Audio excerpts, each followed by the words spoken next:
It's crazy to think that this year alone, we've witnessed the City Girls falling out and making up, Young Miami attempting to have a solo rap career, and JT going on her first tour as a standalone artist with her first mixtape coming soon. That's fine. And while deep down, I always knew that the City Girls had an expiration date, as far as a group, I'm a bit surprised on how each artist is doing individually.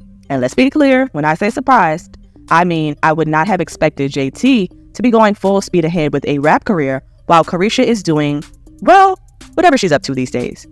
When I look back a few months ago when Sideways first dropped, and I got a feeling that JT was ready to do her own thing, I can't help but to think about how everyone was anticipating her flopping, making fun of her Barbecue Shack pre-City Cinderella tour, and thinking that she would only be successful in a group. But it's clear that JT is proving people wrong. Let's get into it. But first, welcome to the channel. Hey, hi, was Amber, I'm C, and I do rap and pop culture commentary. So if you're into that, subscribe and hit the like button. If you were a City Girls fan in their prime, there's a good chance you had a favorite member in the duo.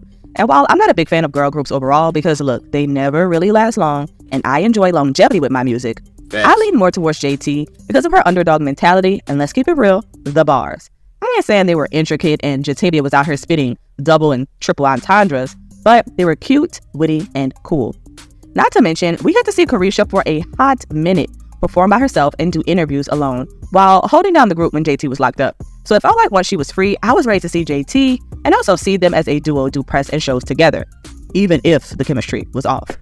Before their falling out on Twitter, I anticipated both members doing kind of like a Ray Shrumment type of thing, take some time away from the group and maybe drop a project where we got to hear songs from JT by herself, Caresha by herself, and then some songs with both members. But once JT was out here talking about it was City Girls-ish, even when it wasn't City Girls-ish, she riding solo and she in a group, I got a feeling we were nearing the end. No Bars felt like the intro to her solo career, and Sideways was the final nail in the coffin. And to keep it real, I was looking sideways at Sideways when it first dropped, because truthfully, it felt like a throwaway single that JT was using to test the waters. I ain't gonna lie, I kind of hate those. And I actually watched a clip of an interview not long ago where she said that it was a song that she wasn't really trying to release at first. In my mind, if you are going from a rap duo to solo, as a fan, I'm trying to hear you come with the hard-hitting bangers, something upbeat or raw.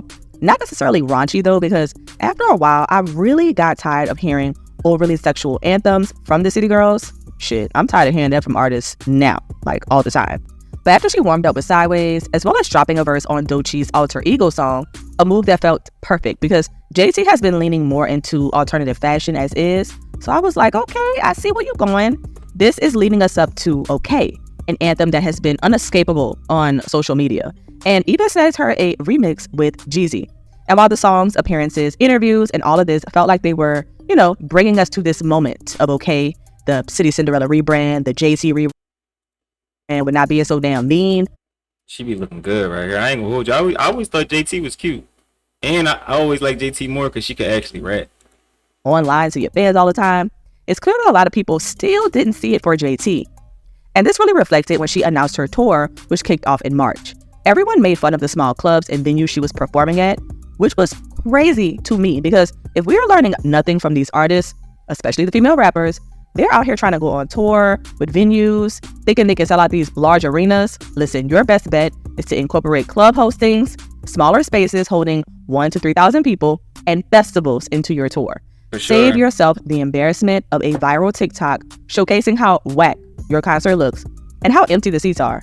Do smaller cities and venues, sis. And that's what she did, which got her clowned at the beginning, but in the long run, it worked out. JT knows that she has to reintroduce herself as a new artist, and getting down in the clubs is where her fans are at, because I actually went on this JT tour, and now that I think about it, damn, I should have vlogged that. But my city was an add-on, and listen, it was surprisingly full, and we had a damn Sunday show, y'all, late at night. I think the capacity was about 2,000. Sadly, it was not at a Barbecue Shack or any of the other ratchet spots that people were clowning her for. It was actually at a music venue downtown that I had previously been to, like for people like Lil Durk. It's good for her, but anyways, the people popped out for JT. Now, I ain't sure about how every tour they did, but from the videos, JT rap cam was popping. She had a show in the Bahamas with Boss Man D-Lo that looked fire. And she recently came to my city and did smaller performances for Essence Fest and other clubs. So I feel like she's finally found that audience, that whole like underground nightclub hosting, hood rat, ratchet shit. Look, she knows how to do what works for her. not only with touring, but with these songs and features. Because if I'm not mistaken, OK touched the Billboard, or maybe it was Bubbling Under. Now, that's certainly a success when it comes to your first year going solo. The only thing we could do now is wait for the City Cinderella mixtape. And I know the cover is giving Renaissance, but I don't know. I kind of like it. And I'm very intrigued to see what JT has in store for this era. But let me know, do you think JT has more to prove when it comes to claiming her spot in the female rap game? Or is she on a good run so far?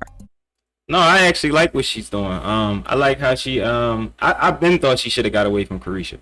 Just because she could actually rap, and then we hear more and more like whispers about how Carisha don't rap. She actually making JT do overtime because she got right Carisha raps. Carisha don't want to do nothing. She just want to show up and look pretty. You get what I'm saying? So yeah, I've been wanting her to go solo. I've been thought she was dope. Shout out to the lyricists. Shout out to people that use their own pen. Shout out people that like to exercise their pen and like to actually get better within the craft. And she was one of those people. I was waiting really because then when she got with Uzi, I was like, well, Uzi should put a little play together for her, at least give her some game on how to go about this. And it looked like she didn't took the game up. Like, it's nothing wrong with starting at smaller venues and then working your way up to bigger venues. She getting her name out there as an artist, as a solo artist. She's starting from the ground. Like, you gotta respect that. You gotta actually love an artist that does something like that, that don't mind starting from the bottom and like, yeah, I'm gonna grind my way up. And then she drop OK. Now, yeah, it's starting to be on. So I love everything about it. And I always thought she was kind of cute though. I ain't gonna hold you. All right, so it's your boy, What's Up G. Don't forget to drop a like, comment, what y'all think about her kind of like her comeback. Not even her comeback, her come up as a solo artist. It's been kind of fire. All right, don't forget to subscribe. Y'all been killing it lately. Don't forget to hit that like button. Y'all been killing the like button. Y'all been killing that subscribe button. Keep running it up. Like I say all the time, I'm gonna stay consistent. Y'all just hit that like button. That's my job. That's your job, and we gonna run it up to 10K and beyond. If ain't nobody told you they love y'all today, I love y'all. I'm out, y'all.